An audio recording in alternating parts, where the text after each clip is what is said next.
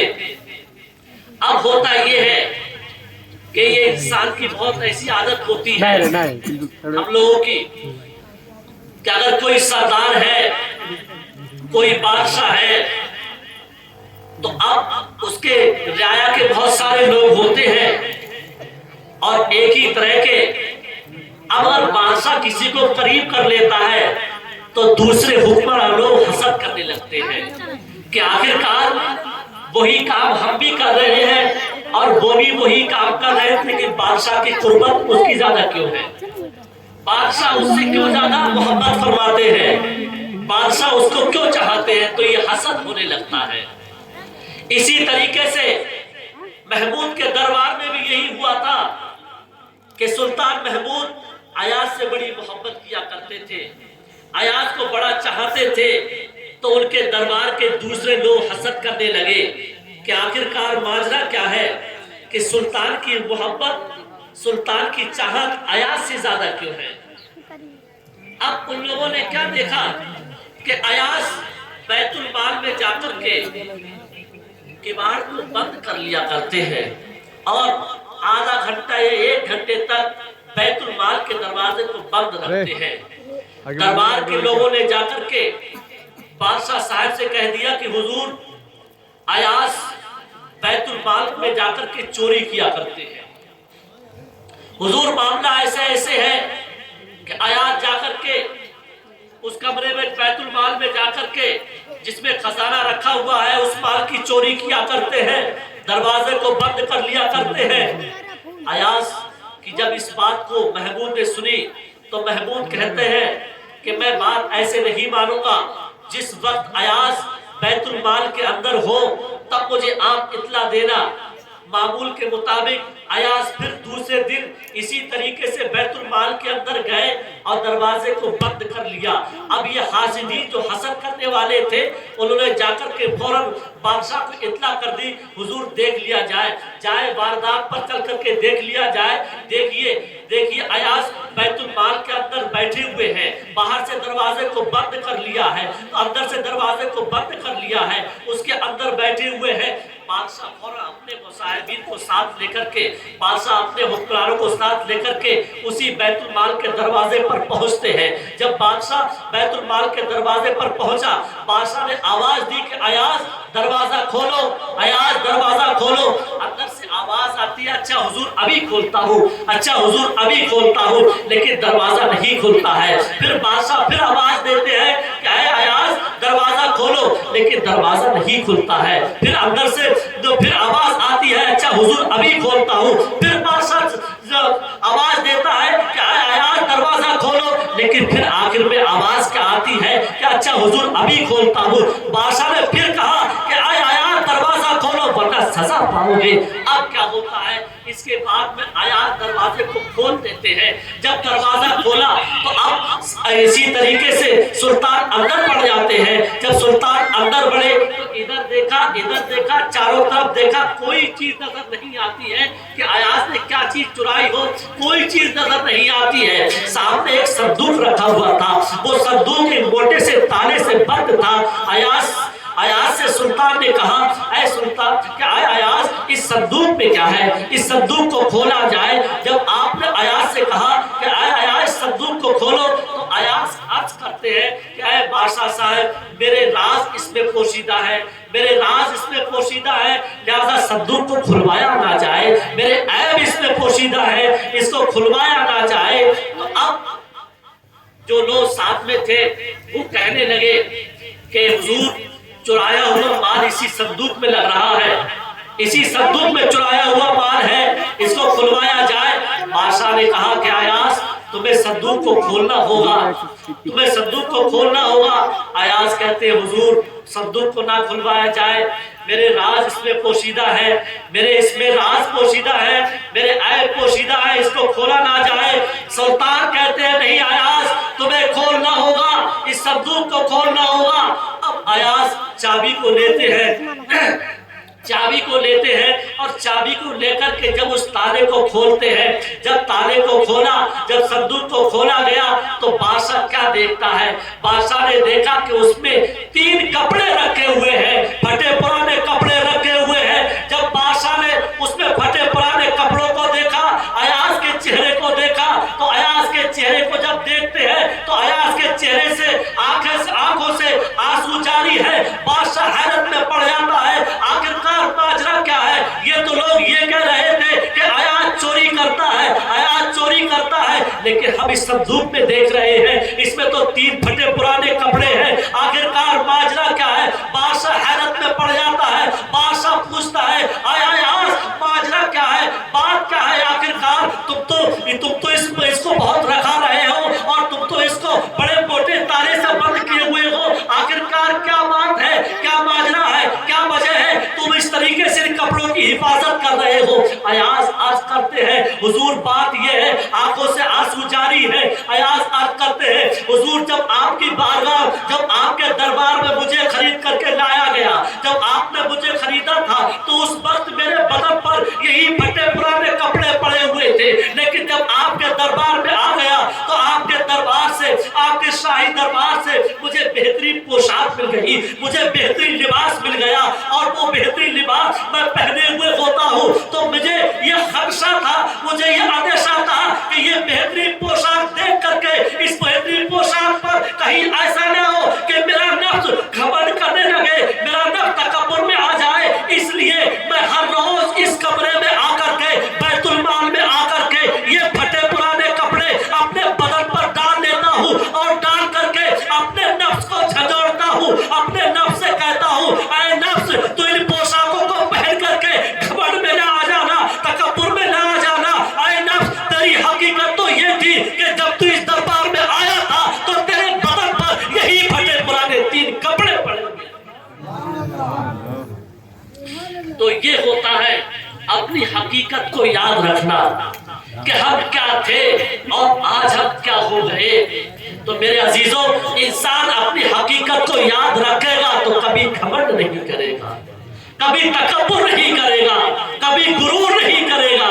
کہ اللہ رب العزت نے جب ہمیں اس دنیا پر بھیجا تھا تو ہمارے پاس کچھ نہیں تھا, آج ہمارے پاس دولت بھی ہے, آج ہمارے پاس ثروت بھی ہے, آج ہمارے پاس گاڑی بھی ہے, آج ہمارے پاس رہنے کے لیے بہترین بنگلہ بھی ہے, آج ہمارے پاس رہنے کے لیے بہترین مکان بنے ہوئے ہیں, ایک ایک نہیں 2 بنے ہوئے ہیں. اللہ رب العزت نے ہمیں ساری نعمتوں سے نوازا ہے. جب ساری نعمتوں سے نوازا ہے تو ہمیں اس کا شکر ادا کرنا چاہیے, ہمیں اس کا شکر ادا کرنا چاہیے. لیکن ہم بڑے ناشکرے ہیں, بڑے ناشکرے ہیں. بتاؤ تو صحیح, کیا شکر اسی کا نام ہے کہ ہم پڑے پڑے سوتے رہتے ہیں,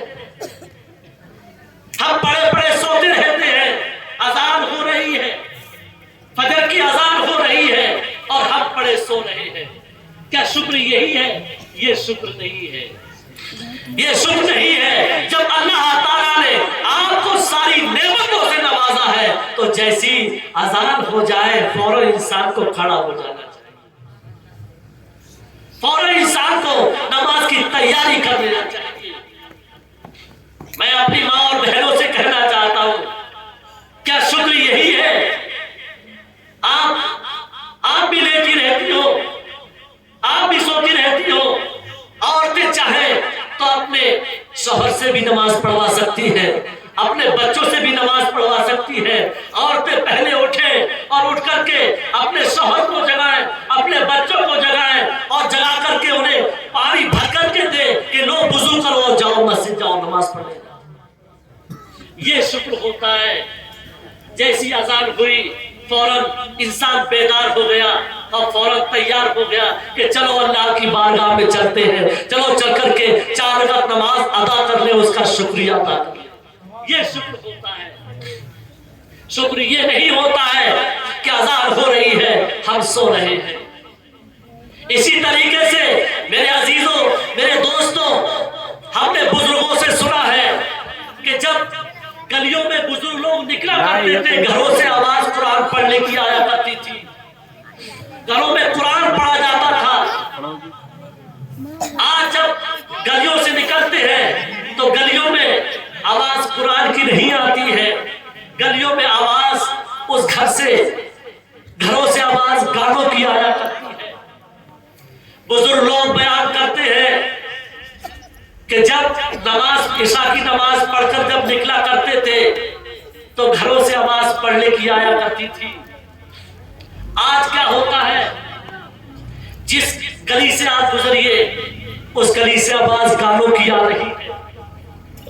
بچے چوراہوں پر بیٹھے ہوئے ہیں، بچے موبائلوں میں مست ہیں، گانے سن رہے ہیں، جگہ جگہ بیٹھے ہوئے ہیں، اپنا وقت گزار رہے ہیں اور گانوں میں مست ہیں، موبائل چلانوں میں مست ہیں۔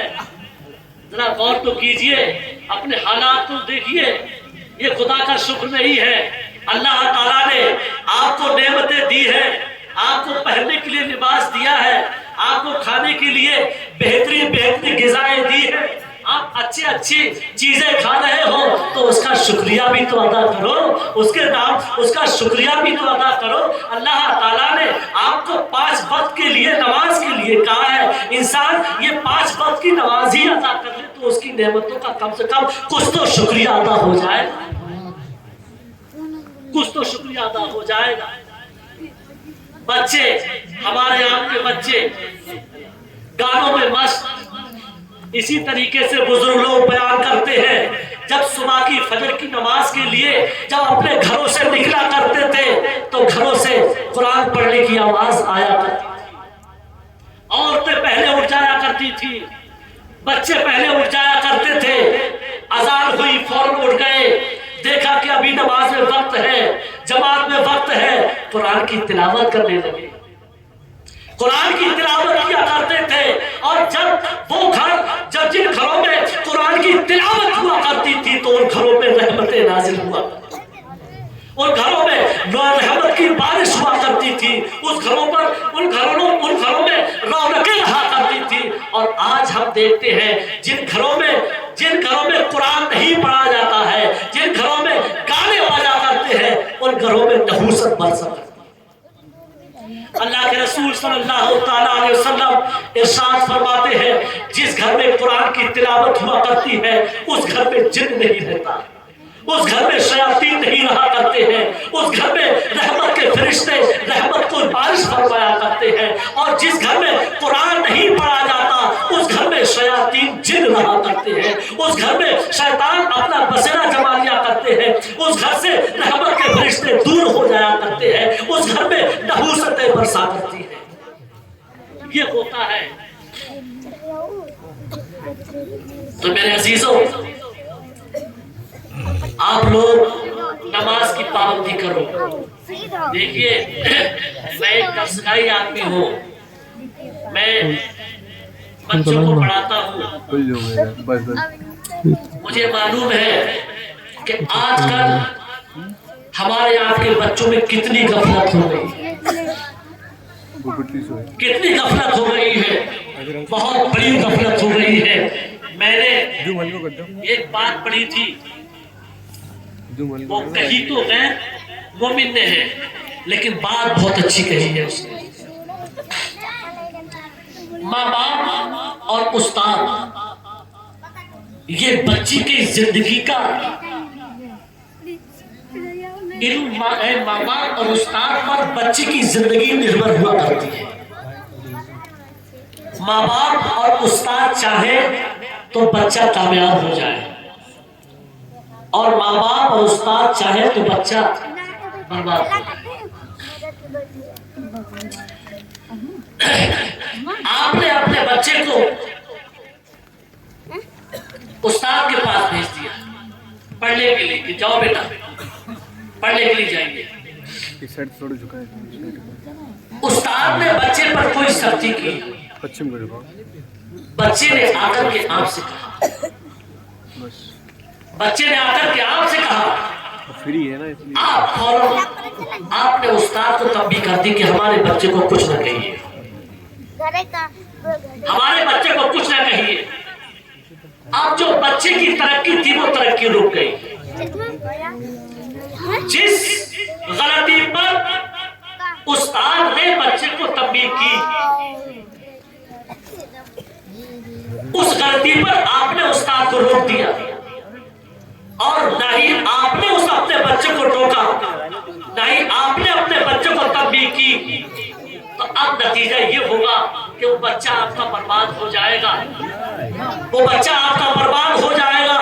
تو اب وہ شخص لکھتا ہے، پولیس لائن کا آدمی تھا، وہ شخص لکھتا ہے کہ جو سختی استاد اور ماں باپ کو کرنا چاہیے تھی وہ سختی آج ہم کو کرنا پڑ رہی ہے، وہ سختی آج ہم کو کرنا پڑ رہی ہے. اور اس کا نتیجہ یہ ہوتا ہے کہ وہ بچے کو جیل جانا پڑتا ہے، اس بچے کو جیل کی سلاخوں کے اندر ہونا پڑتا ہے. اگر یہی تنبیہ ماں باپ اپنے بچوں پر کر دیتے، یہی تنبیہ اگر استاد گرو اس بچے پر کر دیتا، تو آج ہمیں یہ بچوں پر تنبیہ کرنا نہیں ہوتی. اصل میں وہ پولیس لائن کا انسان یہ کہتا ہے کہ وہ کہہ رہا ہے کہ نوجوانوں کو آج ہم دیکھ رہے ہیں کہ ہمارے نوجوان بہت بگڑ چکے ہیں، بہت بگڑ چکے ہیں. اس بگڑنے میں ماں باپ کا اہم رول ہے کہ نہ ہی تو ماں باپ خود سختی کرتے ہیں اور نہ ہی استاد کو سختی کرنے دیتے ہیں. پہلے یہ ہوتا تھا کہ جب باپ اپنے بچے کو استاد کے پاس لے جاتے تھے تو استاد سے یہ کہتے تھے کہ مولانا صاحب ہمیں اپنے بچے کی پڑھائی چاہیے، یہ کھان یہ بچے کا گوشت آپ کا ہے، ہمیں صرف ہڈی چاہیے، ہمیں پڑھائی چاہیے. تب کہیں جا کر کے وہ بچہ کامیاب ہوتا تھا. آج ماں باپ اپنے مولانا صاحب سے یا استاد سے یہ بات نہیں کہتے ہیں. اگر استاد تھوڑی سی سختی کر دیتا ہے تو ماں باپ فوراً استاد کے پاس پہنچ جاتے ہیں، فوراً پہنچ جاتے ہیں اور جا کر کے لڑنے کے لیے تیار ہو جاتے ہیں. ارے ذرا غور تو کیجئے، بچہ آپ کا، استاد کو کیا ملے گا؟ استاد کو کیا ملے گا؟ کچھ نہیں، بس ایک اتنا ملے گا کہ آخرت میں اس کے لیے ثواب مل جائے گا. دوسرا یہ کہ آپ اپنی زبان سے استاد کی تعریف کر دو گے، آپ اپنی زبان سے کہ آپ نے کہ فلاں مولانا صاحب نے یا فلاں شخص نے ہمارے بچے کے ساتھ بڑا اچھا سلوک کیا، بڑا اچھا پڑھایا. یہی تو ہوتا ہے کہ آپ اپنی زبان سے تعریف کر دیتے ہیں. اور اللہ آپ کو عزت امید ہے کہ کل قیامت کے دن ان بچوں کے جو بچے سدھر جاتے ہیں، سمجھ جاتے ہیں، ان کے سہارے ہماری بخشش فرماتے ہیں، ہمیں کچھ ثواب مل جائے. یہ ہوتا ہے. ورنہ استاد کو کیا مطلب، تھوڑی سی استاد تنبیہ کر دیتا ہے تو آپ رہنے کے لیے تیار. اب یہیں پر استاد نے جب ڈھیل ڈال دی تو وہی ڈھیل بچے کی زندگی برباد کر دیا کرتی ہے، وہی ڈھیل بچے کی زندگی برباد کر دیا کرتی ہے. اب آپ پر جب بڑھاپے کا عالم ہوتا ہے تو وہ بچہ نہ آپ کے ساتھ صحیح سے پیش آتا ہے، نہ آپ کا ادب کرتا ہے، نہ آپ کے ساتھ اچھا سلوک کرتا ہے. اور نتیجہ یہ ہوتا ہے نہ سماج میں صحیح سے رہتا ہے، نہ اپنے سے بڑوں کا ادب کیا کرتا ہے، نہ چھوٹوں کو پر شفقت کیا کرتا ہے اور نتیجہ ایک دن یہ ہوتا ہے کہ وہ جیل کے اندر ہوتا ہے، جیل کے اندر ہوتا ہے وہ، یہ نتیجہ ہوتا ہے۔ بہرحال آپ اپنے بچوں کو پڑھائیے، اپنے بچوں کو تعلیم دیجئے۔ دیکھیے بغیر سختی کے تعلیم نہیں ہوتی، بغیر سختی کے تعلیم نہیں ہوتی۔ اگر مولانا صاحب، مولانا ظہیم صاحب آپ کے بچوں پر اگر سختی کرے تو اس سختی کو برداشت کر لینا۔ ارے تھوڑی دیر کے لیے اگر سختی پڑ گئی، پردش پر چمک رہی ہے تو وہ 1-2 دن میں ختم ہو جائے گی۔ اور اگر استاد نے آپ کے بچے سے اگر بچے پر تنبیہ نہیں کی اور توجہ ہٹا لی تو ساری زندگی کے لیے وہ بچہ برباد ہو جائے گا۔ پٹائی کا اثر ہم نے یہ دیکھا ہے کہ جو بچے پٹائی کی سنبھل گئے تو ساری زندگی استاد کو یاد رکھتے ہیں، اور جب استاد نے یا ماں باپ نے بچپن میں اپنے بچے کا لاڑ و پیار کیا، بچے پر سختی نہیں ہونے دی، تو وہ بچہ اپنے ماں باپ کو بھی برا کہتا ہے اور اپنے استاد کو بھی برا کہتا ہے۔ بتاؤ یہ بات غلط کہتا ہوں یا صحیح؟ یہ بالکل صحیح بات ہے کہ جس بچے کو مار کر کے اسے پڑھا دیا۔ دیکھیں پڑھنے کی 2 چیزیں ہوتی ہیں، یا تو شوق ہو جائے یا خوف ہو جائے۔ نعرہ تکبیر، نعرہ رسالت، نعرہ رسالت، آمد حضرت علامہ مفتی اکمل صاحب قبلہ، آمد حضرت علامہ مفتی اکمل صاحب قبلہ، مسلک اعلیٰ حضرت، علماء اہل سنت، علماء اہل سنت، نعرہ تکبیر، نعرہ رسالت۔ آپ تشریف رکھیں۔ تو میں اپنی بات تھوڑی خالی ختم کرتا ہوں کہ میں بات بتلا رہا تھا کہ استاد کی تھوڑی سی توجہ بچے کو کامیاب کر دیتی ہے، اور استاد کی تھوڑی سی غفلت برباد کر دیتی ہے۔ تو اگر کبھی بھی بچے پر کوئی استاد کوئی سختی کر لے تو آپ اپنے سے باہر نہ ہونا، باہر نہ ہونا۔ جس پر تھوڑی سی پردے چمک رہی ہے، تھوڑی سی چوٹ کے نشان چمک رہے ہیں تو وہ 1-2 دن میں صحیح ہو جائیں گے۔ لیکن اگر استاد نے توجہ کو ہٹا لیا، توجہ کو ہٹا لیا اور بچے پر تنبیہ نہیں کی تو اس بچے پر ایسے نشان پڑ جائیں گے، ایسے نشان پڑ جائیں گے جو زندگی بھر نہیں ملیں گے، زندگی بھر نہیں ملیں گے۔ اس لیے میرے عزیزوں، ماں باپ پر اور استاد پر بچے کی کامیابی منحصر ہوا کرتی ہے۔ سب سے پہلے ماں باپ کو اپنے بچے کی طرف سے پختہ دل ہونا چاہیے اور پھر استاد کی توجہ بھرپور طریقے سے ہونا چاہیے، تو وہی بچہ کامیاب ہو جاتا ہے۔ اور صاحب نے بچیوں کو پڑھایا ہے، بڑا دل خوش ہوا اس چیز سے کہ آپ کی بچیاں پڑھی، قرآن شریف پڑھ کر کے قرآن شریف پڑھا انہوں نے۔ ارے یہی تو بچیاں آگے جب نسل آئے گی تو یہی بچیاں اپنے بچیوں کو پڑھائیں گی، اپنے بچوں کو پڑھائیں گی۔ اسی طریقے سے تعلیم قرآن عام ہو جائے، اسی طریقے سے تعلیم قرآن۔ میں آپ کو ایک بات اور بتاؤں، لیکن قرآن پڑھنے کا اعجاز دیکھیے۔ حضرت ابو سعید خدری رضی اللہ تعالیٰ عنہ بیان فرماتے ہیں کہ چند مہاجرین صحابہ بیٹھے ہوئے تھے، آپ فرماتے ہیں کہ میں بھی جا کر کے انہی کے گروہ میں بیٹھ گیا کہ دیکھتا کیا ہوں کہ ان میں ایک قاری قرآن پڑھ رہے ہیں اور دوسرے لوگ اس قرآن کو سماعت کر رہے ہیں۔ اتنے میں آپ فرماتے ہیں، اتنے میں کیا ہوتا ہے کہ آقا دو جہاں صلی اللہ تعالیٰ علیہ وسلم تشریف لے آتے ہیں، اسی ہم لوگوں کے درمیان آ کر کے تشریف لے آتے ہیں۔ آقا صلی اللہ تعالیٰ علیہ وسلم نے سلام فرمایا، ہم لوگوں نے سلام کا جواب دیا۔ آقا فرماتے ہیں، اے میرے صحابہ آپ لوگ کیا کر رہے تھے؟ آپ لوگ یہاں پر بیٹھ کر کے کیا کر رہے تھے؟ اب آپ یہ صحابہ کرام عرض کرتے ہیں، یا رسول اللہ ہمارے درمیان ایک قاری قرآن پڑھ رہے تھے اور اس قرآن کی تلاوت کو ہم سماعت فرما رہے تھے۔